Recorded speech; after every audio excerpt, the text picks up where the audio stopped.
It's the search for answers that has brought us here together today.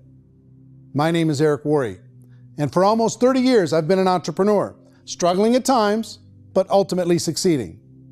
As a best-selling author, speaker, and business owner, I've spent my entire career helping millions of people around the world to become entrepreneurs. And I believe strongly that there is, in fact, a better way when it comes to how we make a living. The career landscape has changed dramatically, and many are still working in a model that is completely out of date. What worked for previous generations isn't working as well for people today. In this film, we're going to explore 3 important questions. First, what's really going on in our working world today? Second, in this new economy, is it better to become an entrepreneur, or is it safer to work for someone else? And third, if a person decides to become an entrepreneur and start their own business, how can they do it without taking on massive risk? To help in this journey, I've brought together some of the greatest experts and thought leaders in the field of entrepreneurship to share the real facts with you. My intention is to give you new information that will allow you to make choices that are not limited by an old, outdated model. Let's start by understanding what's going on in our working world today.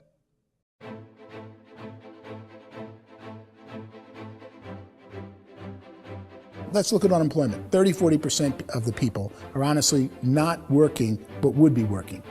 What our government does is if you haven't found a job in 6 months, we don't call you unemployed. We pretend you dropped out of the labor force. I've often said that unemployment, particularly structural unemployment, that's unemployment due to technological changes, is the first sign of economic growth.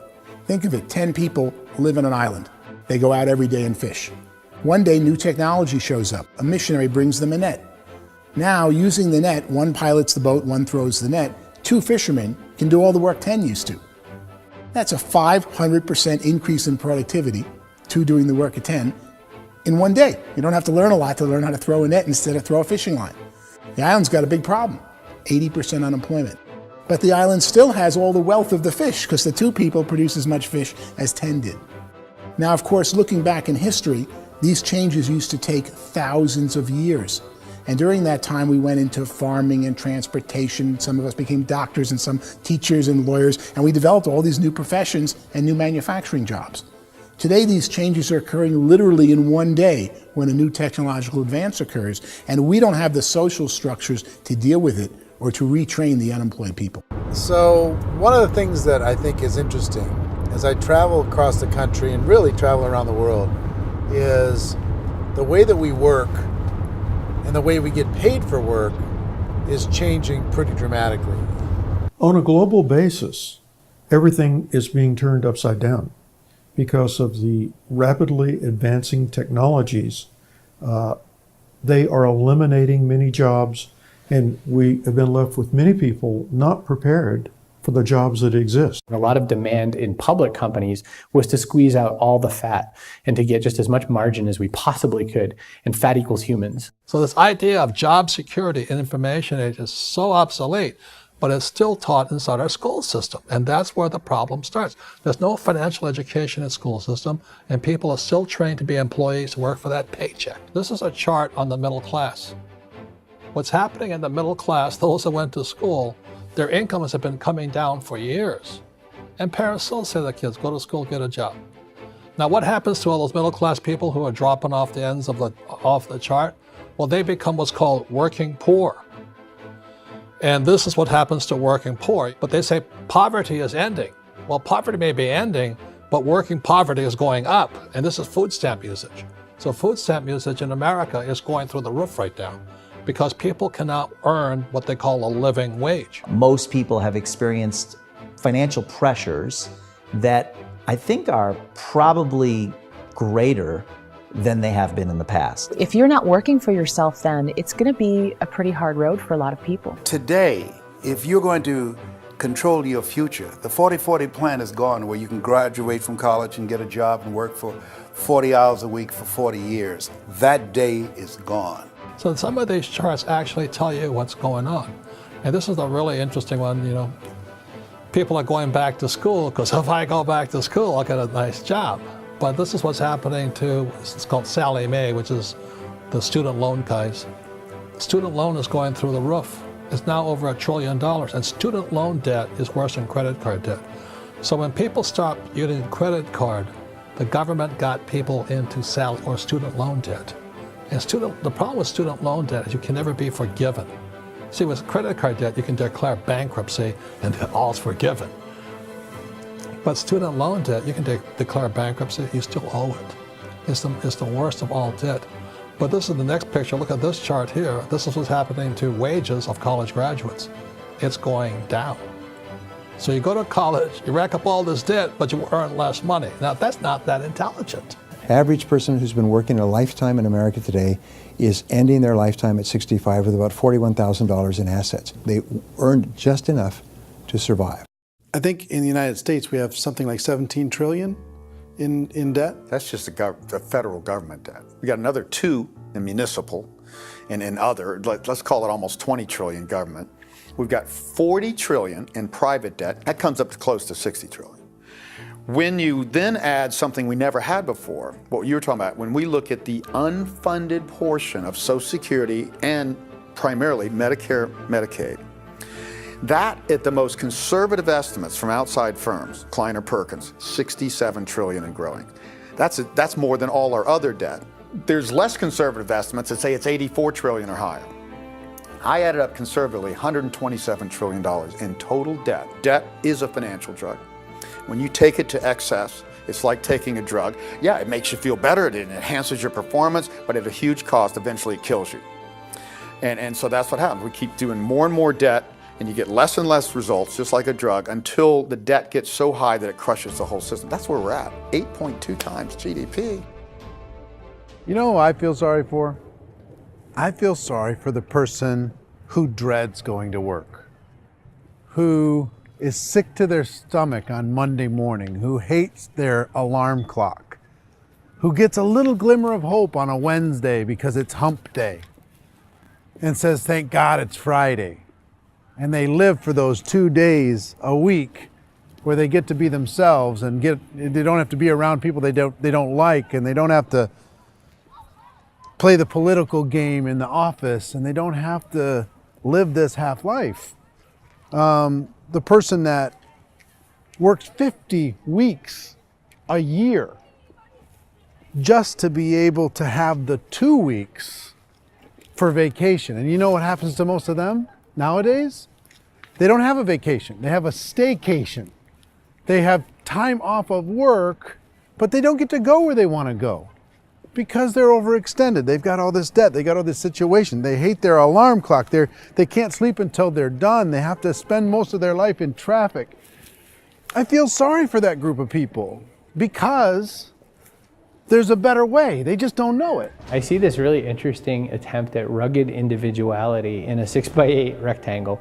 And I feel like you're all the same, except for the little push pins of the pictures. There's different pictures. Yours is named Jenny and his is named Sujara, but it's the same people. And this is how they are, and they're just like the zombies, and there's no joy in there, there's no fun. There's always like the wacky woman who decorates her cubicle, and that's the most she can do there. You gotta give her credits, right? The wacky cubicle woman. The basis for their life is worry. I'm worried, you know, maybe I'll get fired. I'm worried maybe my company will go out of business. I'm worried I can't keep spinning the plates on paying the bills. I'm worried about how do I send my kids to college. I'm worried, what if the transmission of my car breaks? That's, you know, 2 or 3, I can't fix it.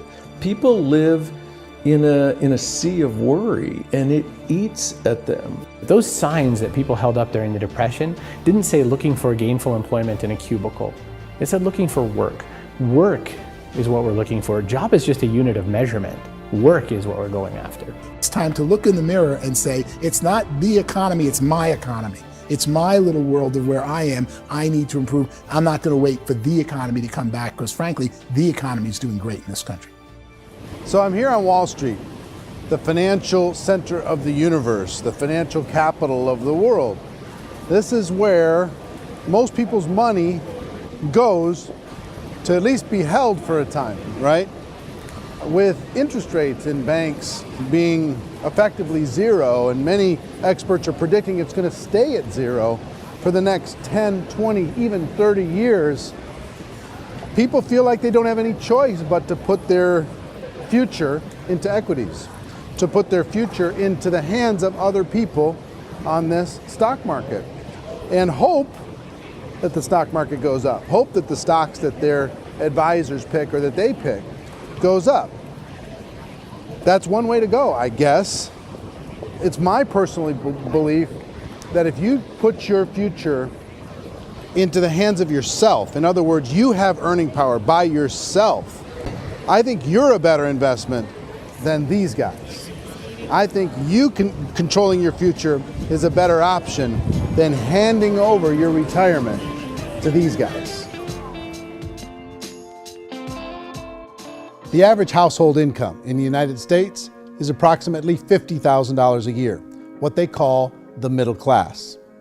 To reach the top 25% of income earners, you need to earn at least $90,000 a year. To reach the top 10% would be a household income of $140,000, the top 5%, $190,000, and to be in the top 1%, you'd need a combined household income of at least $380,000 a year. So here's the question. What do you think would give you the best chance to move up and get to the top 10%, the top 5%, the top 1% or beyond? In my opinion, and in the opinion of many, many experts, the answer is to become an entrepreneur, to become your own boss. I think you have to be a business owner. I can't, the only time I ever say to someone it'd be great to be an employee is when they've already told me they've surrendered. I only tell people who are wounded spiritually that they should be an employee. And it's that feeling that you get when you pick up the backpack off the little Cub Scout and say, "Don't worry, little guy, we'll get you back to the camp." You know, it is in no way a kindness when I tell someone they'd be a great employee. The other status symbol really increasingly is lifestyle. I mean, people who can own their own business, maybe even work out of their house. That, I tell you, people admire that. Like, gosh, I wish I could do that. The spirit of the entrepreneur is to be a risk taker and to be resourceful and unstoppable and to have a vision of yourself beyond where you are and not willing to settle for life as it is. You think about the great entrepreneurs, they're visionary, they have heart, they're willing to do today what others won't so they can do tomorrow what others can't. Personally, I don't think of the new economy, the old economy. I create my own economy. The entrepreneur's in control. I decide what the economy is going to be like. In the world of entrepreneurship, there are no limits. You can make as much as you want, depending on how much you want to work and how smart you are and how great a team you put together. There's no more lifetime rewarding business than being an entrepreneur. Why in America, where anyone could be anything, would people want to give up their freedom and become effectively a modern-day slave, told shut up and be here every morning at 7:30, leave at 5:30, and do what I tell you? If people decide to become an entrepreneur and work for themselves, they have some traditional options, but they're riskier than you might think. Any kind of a retail business, retail build-outs is extremely expensive. Even just these small little yogurt stores where they're putting little yogurt machines and you get all the different flavors, you're spending $200,000, $300,000, $400,000 to open a yogurt shop. I would love to buy a Dunkin' Donuts, but it's $500,000 or so to start. I don't quite have that just in case money. Risking lose it all, and most guys do 2 or 3 times, and even big guys like Branson, because I'm such a fan of his, half his companies don't work. If you make $1 million, your problems are going to go. If you make $1 billion, your problems are really going to go. Just the opposite. You and I know when you're making $1 million, you got $1 million responsibilities. You make $1 billion, you got 1,000 times $1 million responsibilities. And most people say, I'd love to be my own boss. 70% of Americans would love to be their own boss, according to recent polls. But they don't know how to get there. Because what are you going to do? One, you could buy an existing business. If somebody's selling an existing business, you have to ask why. Usually because it's probably hard. It's probably not making as much money as they hope. 2, they could buy a franchise. A little less risk, proven system, but it's expensive to be able to do that. 3, they could start something from scratch.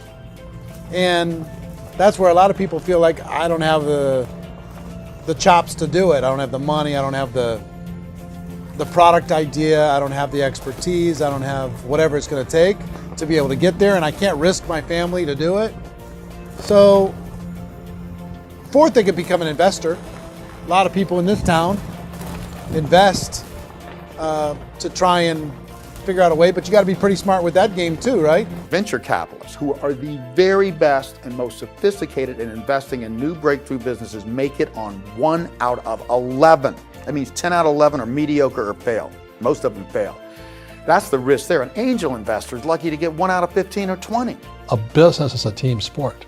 Like, I have to have accountants, I have to have engineers, I have to have system designers, I have to have sales, marketing, I have to have accounting, I have to have mission statements, I have to have legal and all that. The average Joe Schmo, even me, I go out there, I don't have the skills to put a business together. I think the bottom line for the 4 traditional options is they take money, sometimes a lot of it. They take expertise, and they take time.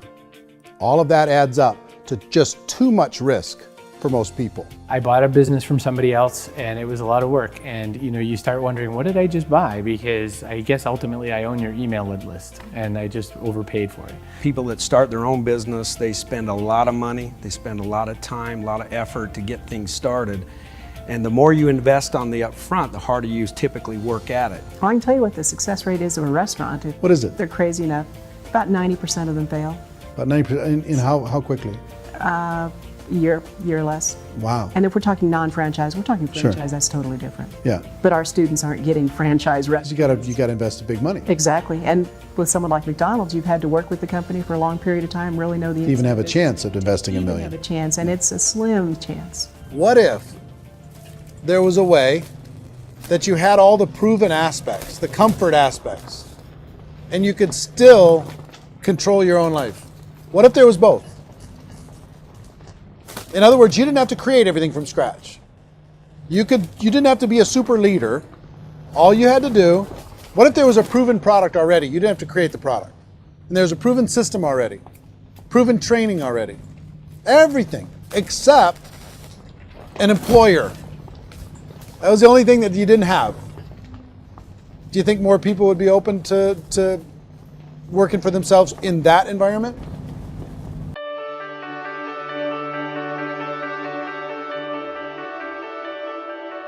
In our search for a better way to make a living, we've come to the conclusion that becoming an entrepreneur is actually safer than being an employee.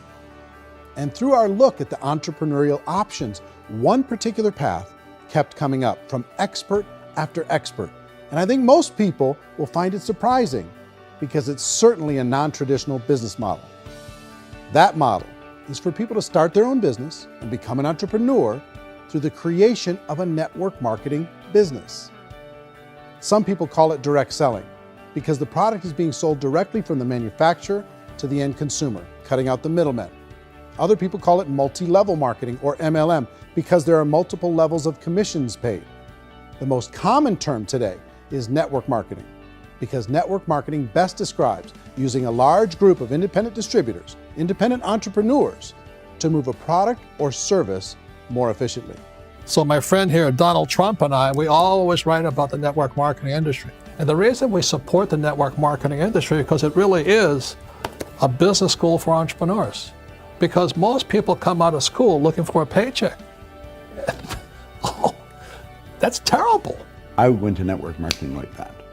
I think if it didn't exist, we should invent it. It is that good. I think direct selling is a great way to do business today. It's very easy to get into that industry, and you can be self-employed, be in effect an entrepreneur. When we see multi-billionaires adding network marketing companies to their portfolio of companies, that would be a clue. When we see people who are very famous authors and very famous business people endorsing the industry, that would be a clue.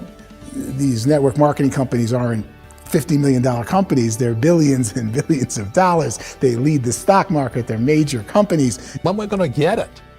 You know, and you're going to school to work for a paycheck, but if you want to be rich, be an entrepreneur, and network marketing gives you the spirit to be an entrepreneur.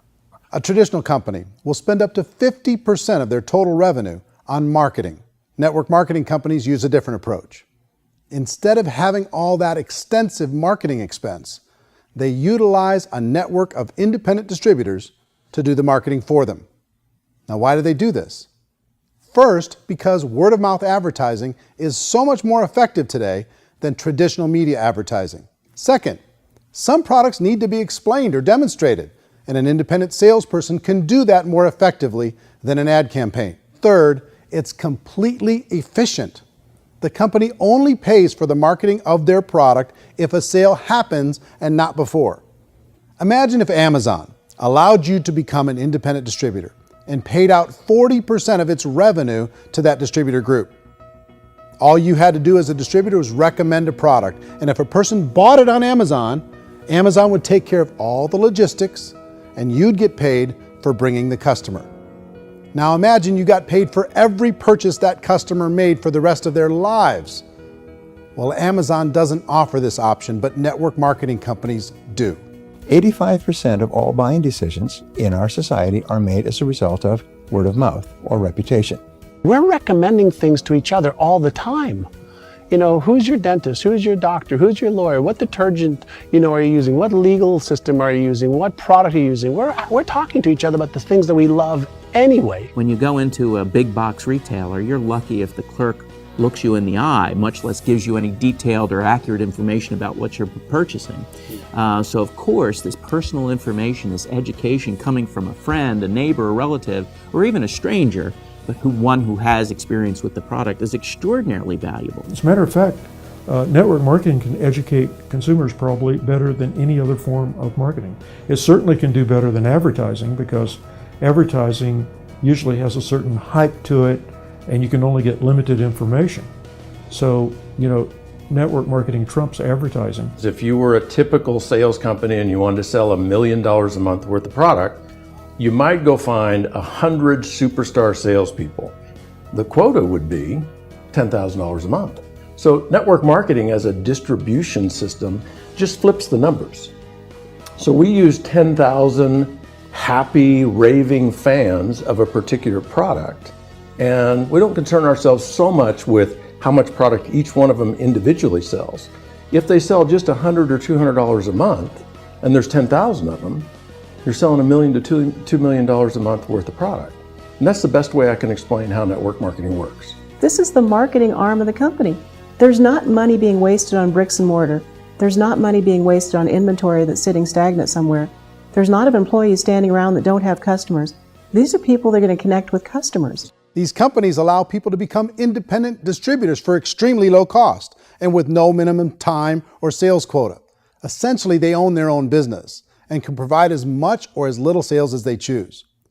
In other words, the distributor gets all the benefits of traditional business ownership without the risk. The advantage of network marketing is the ease of entry, the low risk, and the low startup cost, because almost everything else has very high risk. You can get in for a minimal investment. You're buying into a system that's already been proven, products or services that have been proven to work. The keys to network marketing is providing an opportunity for the masses to get involved, providing an opportunity for the average person who doesn't have the resources to start their own business.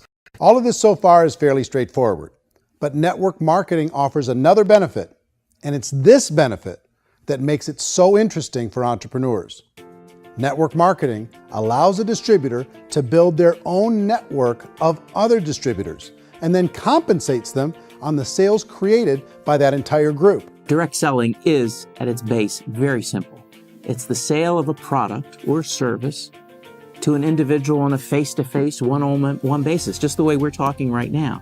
But there's an important element as well, and that's the offering in conjunction with that sale of product, the offering of an opportunity for someone to make something of themselves. No matter what your social status is, no matter what language that you speak, I mean, look how many unbelievable people are becoming successful that speak every kind of language out there. What an awesome gift to give the world. Instead of having to work your way up in a system and prove that you could be a sales manager, they just decided everybody can be a sales manager. Everybody gets to build a sales team from day one. And so what that brought into the system of growth as a direct selling company is the concept of compounding or geometric progression. Because now you can actually grow sales force very quickly because everybody is enrolling people in their own sales force. People who are like, oh, this is weird, I'm building a sales team, or what do you think you do at a regular company? How do you think a regular company works? Network marketing is the only industry that doesn't say your past determines your future. looks at your past and says, okay, now what can we train you to do so you can have a great future? Every other employer out there wants to exploit you for what you already know, not teach you something new. Network marketing has the potential to save the United States and the world because it's going to teach people not to be employees, but to be entrepreneurs.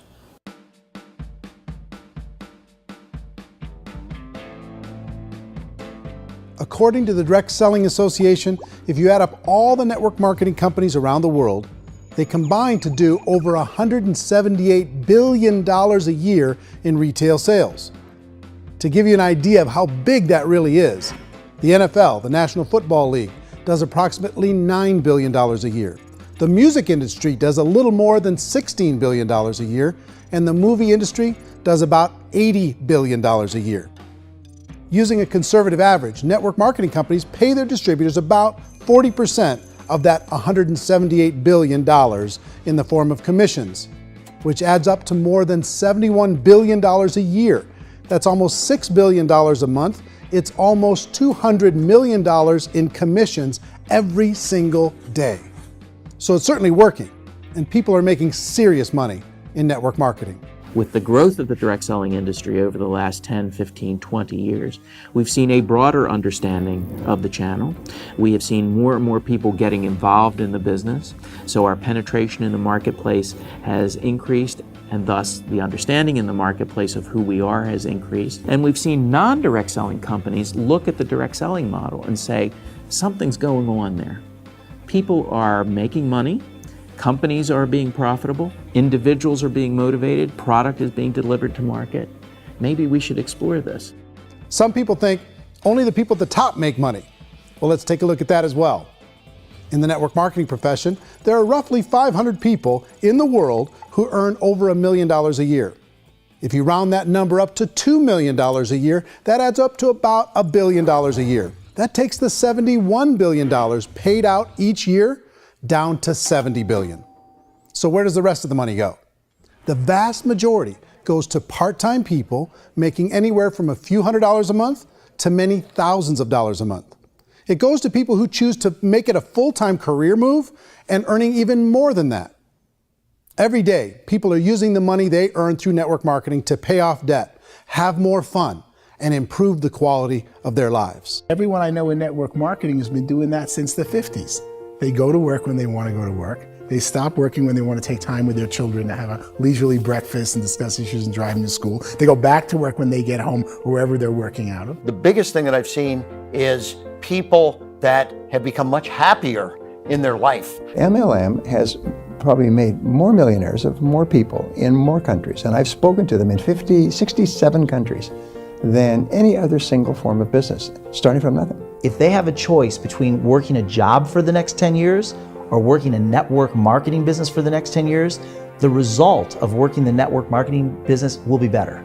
A lot of people within the industry go on and make this a career and do extremely well at it. Network marketing has been nothing but good for everyone I know that's been involved with it because they did it seriously and they played full out and they've been very successful. It's been a constant barrage of success stories and people showing off stuff they got as a result of it. How many people are involved? Approximately 16 million Americans and 96 million people around the world are currently participating in network marketing. And in a recent poll, 82% of those people report a good, very good, or excellent experience with network marketing. So people are happy.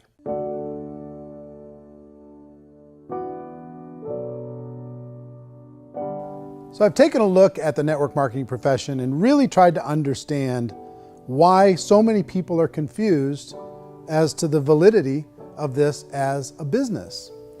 One is this pyramid shape. People get really messed up with this pyramid. Oh, it's one of those pyramid things. So I just think there are a lot of haters out there who really don't understand the industry and say, oh, it's a get-rich-quick scheme. It's a pyramid. Well, corporate America is a pyramid scheme. You know what I mean? It goes like this. You have thousands of MBAs, let's say working for Ford or General Motors or Coca-Cola. If all these MBAs, they're all trying to get to here, that's a pyramid. Only one guy's going to make it. Every 10 years, one's going to make it. Whereas you look at network marketing, it's like this. So you're here, and your job is to develop other CEOs coming up behind you. So it's an inverse pyramid. In network marketing, it's a very simple concept.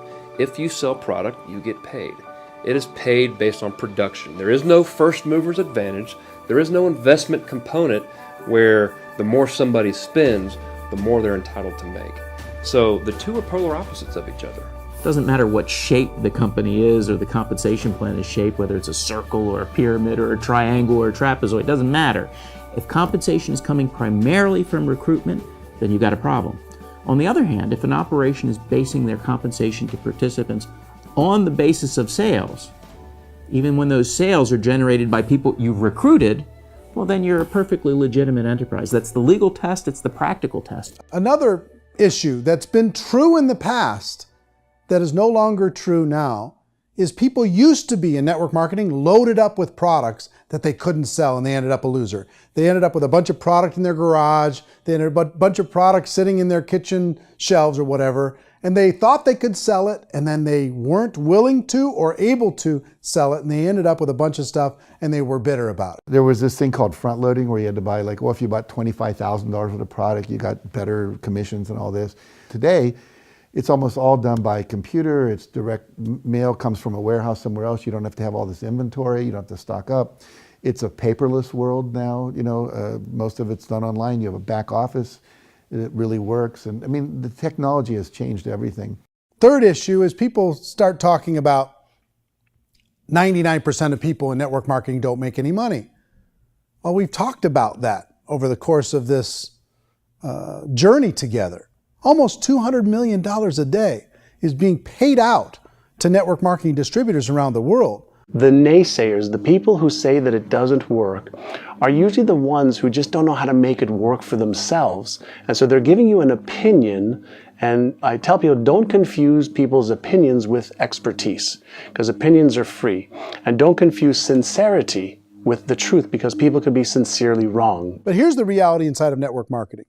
The vast majority of people that get involved in network marketing just become customers, and they get involved to be able to purchase product at a lower price.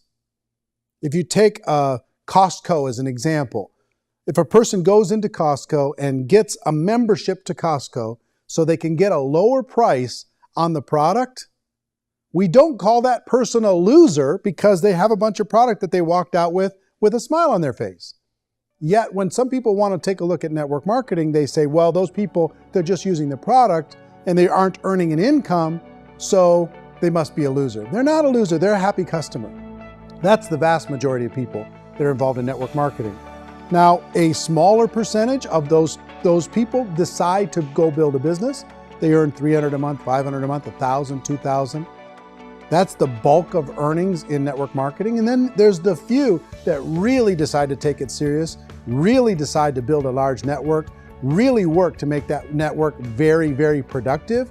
And those people make huge amounts of money, and there's no cap. What I do as an outside economist, just somebody looking at this industry like any other industry I speak in, and say, look, what's the realities of this? 1% do incredibly well. 10% generate some additional income at pretty low risk and effort. That's not, and 90% of people roughly end up customers. One thing that I think is real when it comes to people's perceptions about network marketing is people put this, and distributors, I think, involved in network marketing have some responsibility for this. They have sometimes unrealistic claims about the product or about the income. Most people who become distributors, they want the money, they want to be successful, but they don't have the skills. They don't know what to do. And when people don't know what to do and they're in a new business, they're scared. And when they're scared, they panic and desperation kind of sets in. So they think everyone they talk to has to get in. So if I talk to you and you say, well, no, I don't have time to do that, they're like, no, I need you. You have to do this or I won't be successful. So I start clawing on you. I start that desperation. So then I start making claims about the product, which are not appropriate, probably not even true. Or I start saying, oh, let me show you how you can make all this money and you don't have to do anything, Eric. And so you just totally misrepresent the opportunity, and you're clingy with people because you think you need everybody to be successful. And you don't. You know, one of the messages that I try to deliver most forcefully to companies as well as salespeople in direct selling is that you don't have to overpromise. The reality is in network marketing, there's a lot of hard work involved. There's a lot of effort. You're going to have to develop yourself. It's a business like anything else. It's going to take some time, but in my opinion, it's better.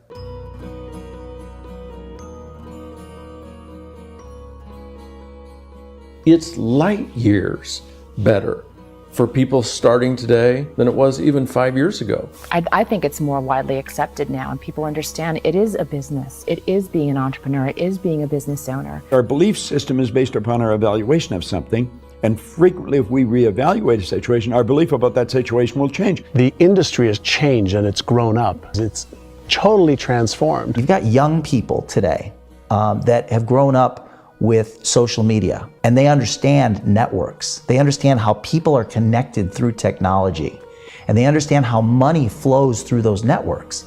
So when they see network marketing, they don't see it the way their parents saw it. And we've all learned, the larger industry that you represent, has all learned from those mistakes and flaws and errors that have happened early on. Early algorithms didn't work the right way.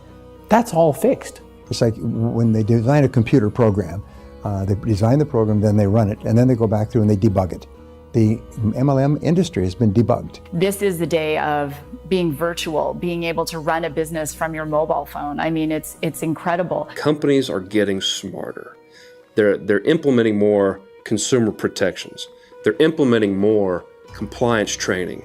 They're doing more with respect to product research. If you do get involved and you make purchases of inventory, even on a voluntary basis, if you decide that this business is not for you, you can leave and have that inventory repurchased by the company. There's no other business that offers that kind of protection on a voluntary, self-regulatory basis.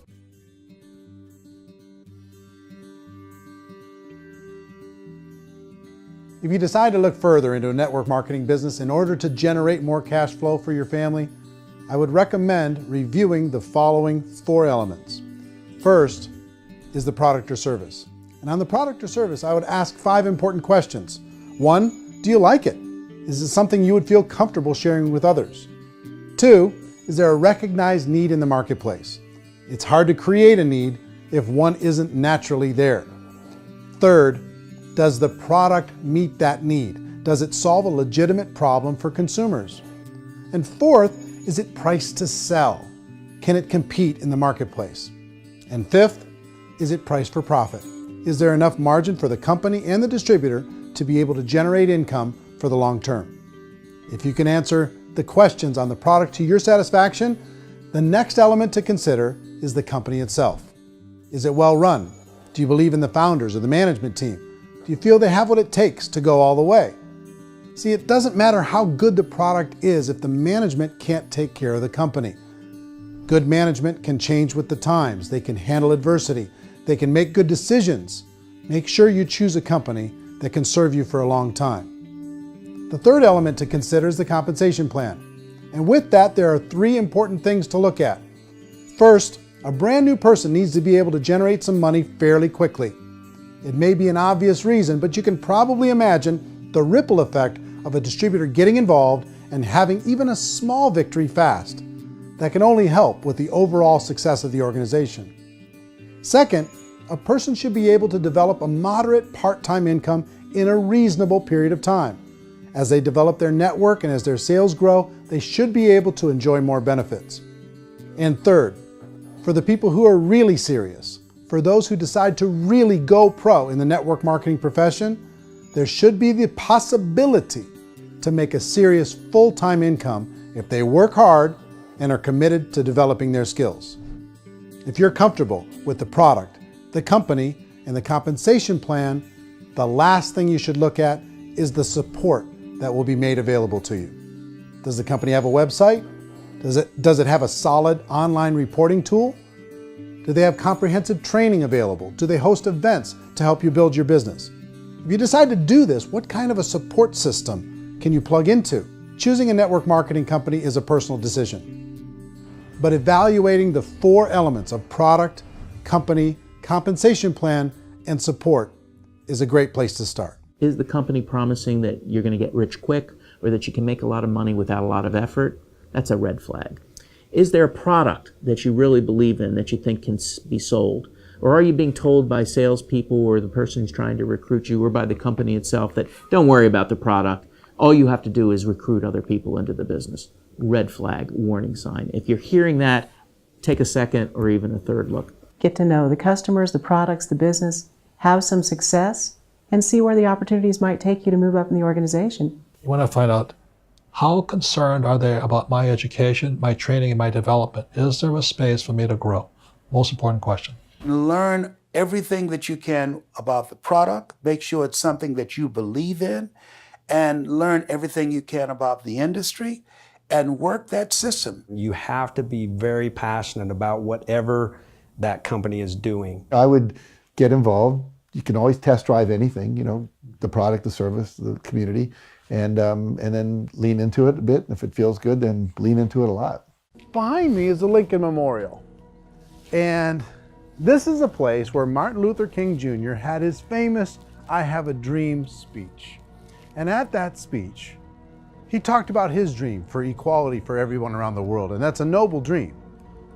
But I think more people need to remember what it was like when they were kids and the dream was still alive in them, before it got beaten out of them by reality, by this paycheck, by these responsibilities, and by having to live for this job to pay the bills.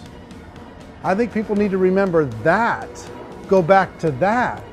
Once they know that there's a better way, I think their future is going to be much brighter. They can live a better life.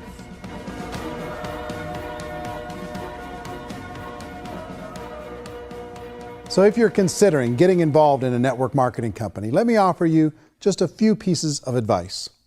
First, network marketing isn't perfect. It's emotional, it's challenging. Like any entrepreneurial venture, it can have its up days and its down days. But if you have an entrepreneurial bone in your body, it's just better. Second, if you're gonna do it, decide to be professional. Decide to go pro. It's better to do that than just be this amateur sticking your toe in the water. Third, as any professional, you're gonna have to learn some new skills. And I promise you, inside of the network marketing profession, they're not too difficult to learn. Fourth, like anything worthwhile, it's gonna take some time. Don't expect that you're gonna get to the finish line right out of the gate. And fifth, it's worth it. It's worth it to be able to take charge of your life again. It's worth it to be able to control your own financial situation. It's worth it for the people you're going to be able to spend time with. It's worth it for the things you're going to be able to see and the experiences you're going to be able to experience. It's worth it for the causes you're going to be able to contribute to, the lives you're going to be able to touch, the customers you're going to be able to help, the friendships you're going to be able to develop. I promise you, it's worth it. Remember, most people are searching for answers just like you are. But I do have to tell you the catch to network marketing. If there is a catch, if you want to understand this from an emotional point of view, people say, well, it sounds too good to be true. It's not, it's hard work. But here's the catch. Most people still don't understand it. So you're going to have to endure the loss of social esteem from ignorant people. The uneducated will think less of you. Now, if you can handle that, you're on your way. If that's going to destroy you, you know what? Entrepreneurship in general probably isn't in your future.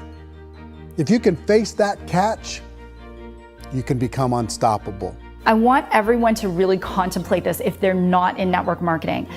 You're in a job, you probably have a mortgage, you have rent, you have debt, whatever's going on. You're in a prison. You work just hard enough to keep them from firing you, and they pay you just enough to keep you from quitting. Come on!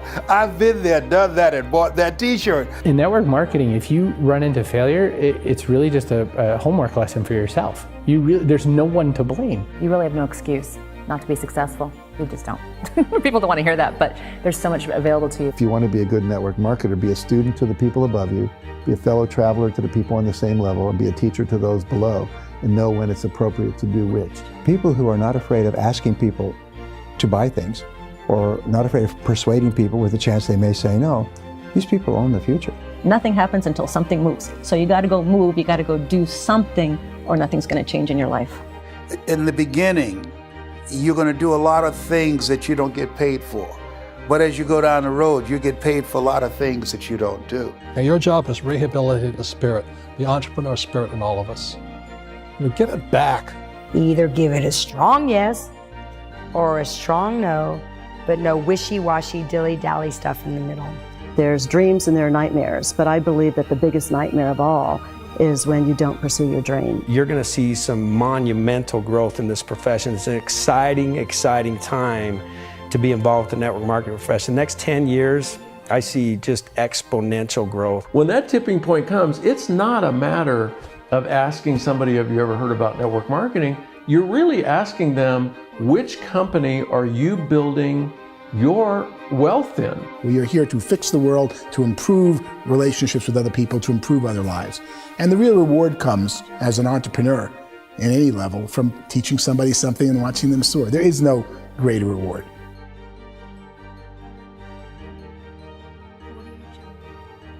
Life's too short to spend it living someone else's dream instead of your own. It's too short to spend it living at a fraction of your potential. Can being an entrepreneur be a challenge at times? Sure. But here's what you get in exchange. It can be yours. Something that you built, something that you created, something that you made happen. This balloon represents your dream. It represents entrepreneurship. My wish for all of you is that you would reach out and grab it. The choice is up to you.